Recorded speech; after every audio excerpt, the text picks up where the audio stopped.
سڵاوتان لەبێ بینەرانی خۆشەویستی تلڤیزیۆنی کۆمەڵە باگەشتی هەوڵەکانی سەرلەبانی ڕۆژی جومعە لە خزمەتانداین سەرەتا سەردێڕەی گرنگترین هەواڵەکان. جێگیربوونی هێزەکانی ڕژیم لە دەوروبەری گۆڕستانی بەهەشت محەممەدی، دەست بەسەرکردنی 4 کەس لە بازاڕیانی شاری بۆکان لەلایەن ڕژیمەوە، ناڕوونی چارەنووسی دوو هاوڵاتی بەندکراو لە شاری سەقز، دیاریکردنی کاتی بەڕێوەچوونی جەلسەی دادگاییکردنی پوریا جەواهری، برینداربوونی 3 پێشمەرگە بەهۆی تەقینەوە لە کۆگای فەرماندەیی سپیلک، کۆبوونەوەی بنەماڵەی تووشبوانی نەخۆشی CF لە بەردەم کۆشکی سەرۆکۆماری، لەسەر کاردەرکردنی 8 کرێکاری شرکەتی هایڤێب لە پارێزگای گوڵستان دوایین سەردێڕوو.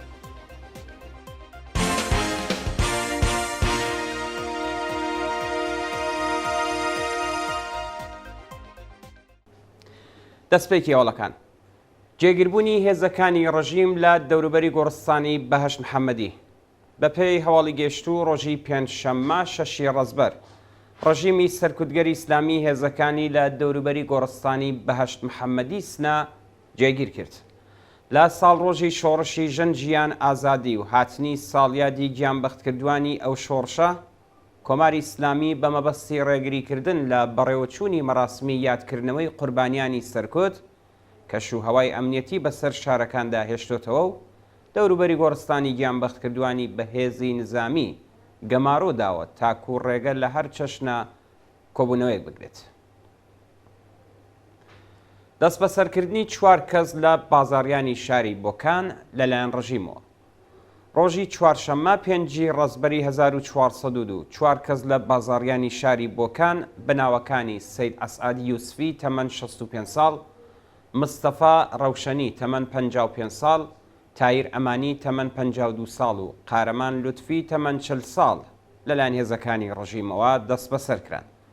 بەپێی زانیاریەکان تاهیر ئەمانی لە کاتی دەرچوون لە ماڵەوە دەست بەسەر کراوە و دواتر هێزەمنیەکان ماڵەکەیان پشکنیوە.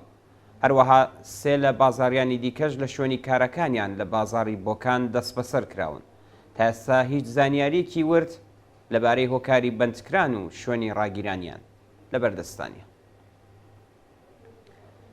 ناڕوونی چارەنووسی دوو هاوڵاتی بەندکراو لە شاری سەقز. بەپێی راپۆرتی ناوەندەکانی مافی مرۆڤ، چارەنووسی دوو هاوڵاتی خەڵکی سەقز بە ناوەکانی هیوا جەهانی و مینا جەمشیدی پاش دەست بەسەرکردنیان لەلایەن هێزە ئەمنیەکانەوە بە ناڕوونی ماوەتەوە. بەپێی زانیاریەکان هیوا جەهانی و مینا جەمشیدی هاوکات لەگەڵ ساڕۆژی گیانبەختکردنی ژینا ئەمینی و دەستپێکی شۆڕشی ژن ژیان ئازادی لەلایەن ئیدارەی اطلاعاتی سەقزەوە دەست بەسەر و بۆ شوێنێکی نادیار ڕاگوێزراون. شانی باسە کە هیچ زانیاریەک سەبارەت بە هۆکاری بەندکرانی ئەو دوو هاوڵاتیە لەبەردەستانیە و بە دوواداچوونی بنەماڵەکانیان تا بە ئەمڕۆ بێئاکام ماوەتەوە. دیاریکردنی کاتی بەڕێوەچوونی جەلسەی دادگاییکردنی پوریا جەواهری. بەپێی راپۆرتی کۆلبەر نیوز، جەلسەی دادگاییکردنی پوریا جەواهری کرێکاری تەمەن 30 ساڵی تۆمەتبار بە محاربە و خەڵکی کامیاران بڕیارە لە ڕێکەوتی 15 ڕەزبەری 1402 لە لەقیەکی دادگای ئینقلابی شاری سنا بەڕێوە بچێت. مستەفا ئەحمەدیان پارێزەری پوریا جەواهری لەو بارەوە ڕایگەیاند جەلسەی بە دوواداچوون بۆ تۆمەتی محاربە کە خراوەتە پاڵ دۆسیەی ناوبراو بڕیارە کاتژمێر دەی بەیانی ڕۆژی 15 ڕەزبەری 1402 لە لەقیەکی دادگای ئینقلابی شاری سنا بەڕێوە بچێت. تەواوی ڕەخنەکان سەبارەت بە مادەکانی 378 و 388 یاسای دادڕەسی کەیفەری بەپێی بەڕگەی مادەی 297 دیاریکراوە و لە ئاست درێژکردنەوەی ماوەی بەندکرانی پوریا ناڕزایەتیان دەربڕیەوە. درێژکردنەوەی ماوەی ڕاگیرانی بەندکراوێکی بە ساڵاچوو لە زیندانی پیرانشار. ڕۆژی شەممە 1 ڕەزبەری 1402 دادگای پیرانشار بڕیاری درێژکردنەوەی ماوەی بەندکرانی هاوڵاتیەکی بە ساڵاچووی بە ناوی محەممەد ئەمین محەممەدی تەمەن 72 ساڵ بۆ 1 مانگی دیکە درێژ کردەوە. بەپێی راپۆرتەکان محەممەد ئەمین محەممەدی ڕۆژی 13 خەرمانانی 1402 بەبێ بەڵگەی قەزایی لەلایەن هێزە ئەمنیەتیەکانەوە دەست بەسەر و بۆ گرتوخانەی ئیتلاعاتی ورمێ ڕاگوێزرا. ناوبراو لە ماوەی بەندکرانیدا لە دەستڕاگەیشتن بە پارێزەر و چاوپێکەوتن لەگەڵ بنەماڵە بێبەشکراوە و کەس و کاری نیگەرانی دۆخی تەندروستی ناوبراون. کوژران و برینداربوونی 14 کەس لە چەند ڕووداوی هاتوچۆ لە شارەکانی کوردستان. شەوی چوارشەممە و بەیانی پێنجشەممە 5 و 6 ڕەزبەر لە چەند ڕووداوی هاتوچۆ لە شارەکانی تیکاب، پیرانشار و سنا 6 هاوڵاتی گیانیان لەدەستا و 8 کەسی دیکەش بریندار بوون. شەوی چوارشەممە لە ڕووداوێکدا لەسەر ڕێگای تیکاب بۆ تەختی سلێمان 2 کەس بەهۆی سەختی برینەکانیان گیانیان لەدەستا. هەروەها کاتژمێر 9 شەوی چوارشەممە لە ڕێگای پیرانشار بۆ نەغەدا لە ڕووداوێکی هاتوچۆدا کەسێک گیانی لەدەستا و 2 کەسی دیکەش بە سەختی بریندار بوون. سەر لەبانی پێنجشەممەش لە ڕووداوێکی دیکەدا لە ڕێگای پیرانشار بۆ نەغەدا بەهۆی پێکدادانی 2 ئۆتۆمۆبیل 6 کەس بریندار بوون. لەلایەکی دیکەشەوە بەهۆی پێکدادانی ئۆتۆمۆبیلێک لەگەڵ گاردڕێلی تەنیشت جادەی سنە بۆ کرماشان 3 کەس گیانیان لەدەستا. جێگای ئاماژەیە کە خراپی ڕێگاوبانەکان و جۆری خراپی ئۆتۆمۆبیلەکان هەروەها لە بەرچاو نەگرتنی ڕێنمایەکان لە گرنگترین هۆکارەکانی بەرزبوونەوەی ڕێژەی ڕووداوی هاتوچۆ لە شارەکانی کوردستانە.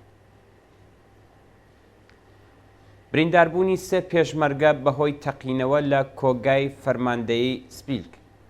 ئێوارەی ڕۆژی پێنجشەممە 6 مانگی ڕەزبەر لە کاتی خاوێنکردنەوەی کۆگایەکی تەقەمەنی لە نێو بارەگای فەرماندەی سپیلک گول لە تۆپێک تەقیەوە و بۆ هۆیەوە 3 پێشمەرگە بریندار بوون.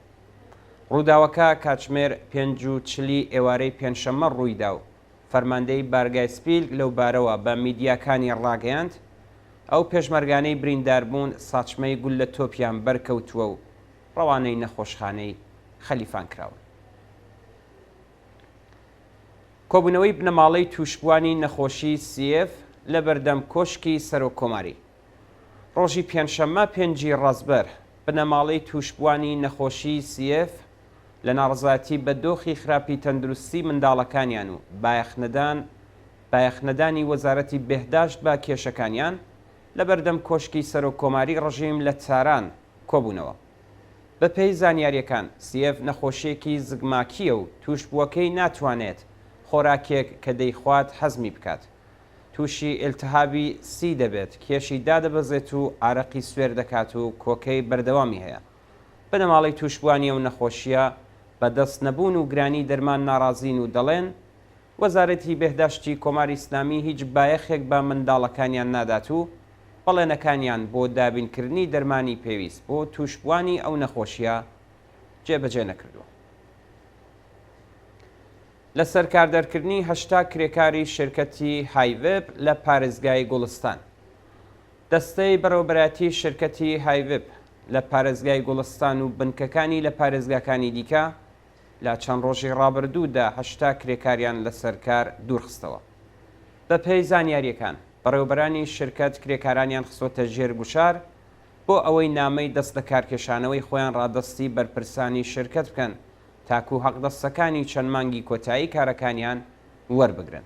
خاوەنکار هۆکاری لە سەرکاردەرکردنی ئەو کرێکارانەی بۆ نەبوونی سەرچاوەی ماڵی گەیاندوێتەوە و ئەو بارودۆخە نیگەرانی کرێکارانی دیکەی شرکەتی لێکەوتێتەوە کە ئەمە دوایین هەواڵمان بوو پێشکەشتان کرات. نێرانی عزیز و خۆشەویست، هەواڵەکانتان پێشکەشکرا لەگەڵمان بن بۆ بینینی درێژەی بەرنامەکانی تەلەڤیزیۆنی کۆمەڵە.